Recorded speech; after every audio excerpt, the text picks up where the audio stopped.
Hi friends. आज हम लोग पढ़ेंगे फ्यूचर परफेक्ट टेंस। पिछली वीडियो में हमने पढ़ा था future indefinite and future continuous tense. तो चलिए वीडियो को स्टार्ट करते हैं। इसका पहले आइडेंटिफिकेशन देख लेते हैं। इस टेंस में यह प्रकट होता है कि दो कार्यों का वर्णन कार्य समाप्त हुआ रहता है। यदि भविष्य में दो कार्यों का वर्णन हो तो भी इस टेंस का प्रयोग होगा। उनमें से एक कार्य दूसरे कार्य के पहले समाप्त हो चुकेगा।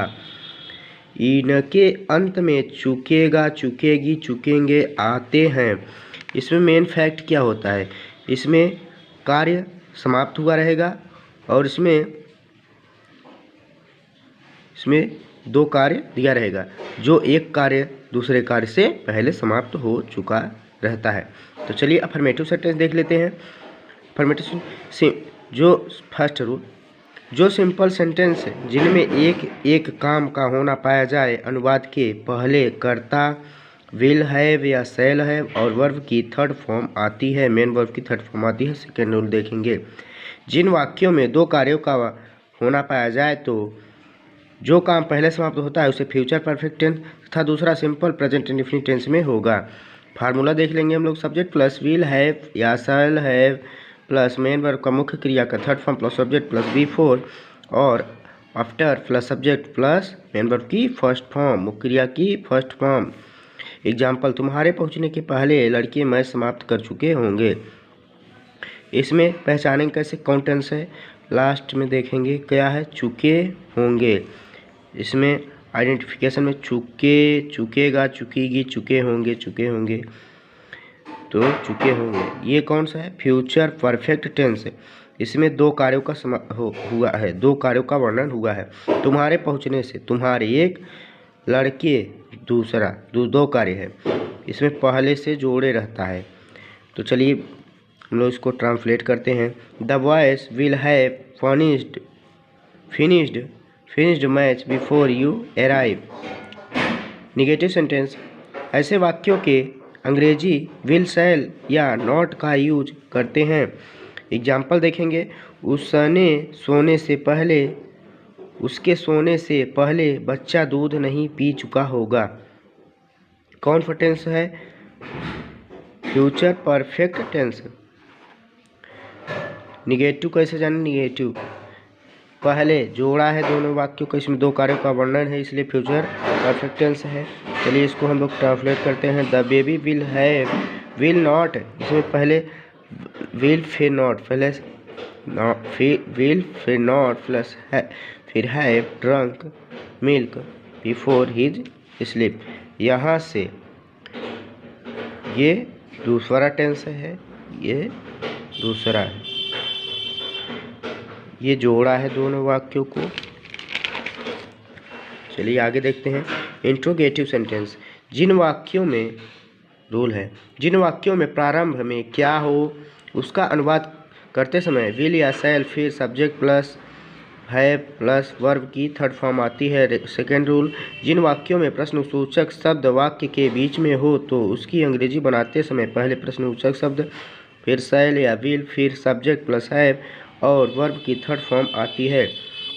Rule third, how many, how much, which, whose के साथ उनसे संबंधित नाउन्स भी आते हैं। फोर्थ रूल देख लेंगे, यदि प्रश्नवाचक वाक्य में निगेटिव सेंटेंस हो तो सब्जेक्ट के बाद डायरेक्टली नॉट का यूज कर देते हैं। यदि निगेटिव हो तो सब्जेक्ट के बाद डायरेक्टली नॉट का यूज कर देते हैं। एग्जाम्पल, सूरज छिपने से पहले कितने लड़के यहाँ आ चुके होंगे। How many boys will have come here before the sun sets. दूसरा देखेंगे, अध्यापक के आने के पहले कौन तुम्हारे पुत्र को दंड दे चुकेगा।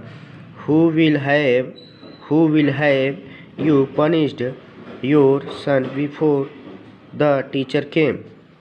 इसमें punished क्या है? यम्बी है। इसमें टेंस कैसे पढ़ें? चुकेगा, चुकेगी, चुकेंगे, चुके फ्यूचर परफेक्ट टेंस है। ये जोड़ने का कार्य कर रहा है, इसमें दो टेंसों का वर्णन हो रहा है, इसलिए फ्यूचर परफेक्ट टेंस है। फ्यूचर परफेक्ट कॉन्टिन्यूअस टेंस पहचान देख लेंगे। आइडेंटिफिकेशन, इस टेंस का भविष्य काल में जारी रहता है तथा साथ साथ समय भी दिया रहता है। इस टेंस के हिंदी वाक्य में रहा होगा, रही होगी, रहे होंगे आदि शब्द आते हैं। इसमें मेन फैक्ट ये है, इसमें भविष्य काल में कार्य जारी रहता है, न कि समाप्त हुआ रहता है। कार्य जारी रहता है और साथ में समय भी दिया रहता है। तो अफर्मेटिव देखेंगे। आई वी के साथ शैल, हैव, बीन और मुख्य क्रिया की इंग फॉर्म आती है। आई वी के अतिरिक्त विल, हैव, बीन और वर्ब की इंग फॉर्म आती है। प्रेजेंट परफेक्ट कॉन्टिन्यूअस और पास्ट परफेक्ट की भांति ही सिंस या फॉर का यूज होता है। इसमें हम देख लेंगे, जैसे ये फ्यूचर परफेक्ट है तो इसमें क्या बदलेगा, तो गोइंग ऑन का मतलब चलना होता है तो 2 डेज होगा। ये फ्यूचर परफेक्ट में यूज होगा फॉर 2 डेज। लेटर 2 दिन बाद, सिंस, दिस मोमेंट अभी से ही, द नेक्स्ट, एट लास्ट कम से कम, विल हैव। एग्जाम्पल, हम 2 दिन से भगवान की पूजा कर रहे होंगे। We shall have been worship of god for 2 days.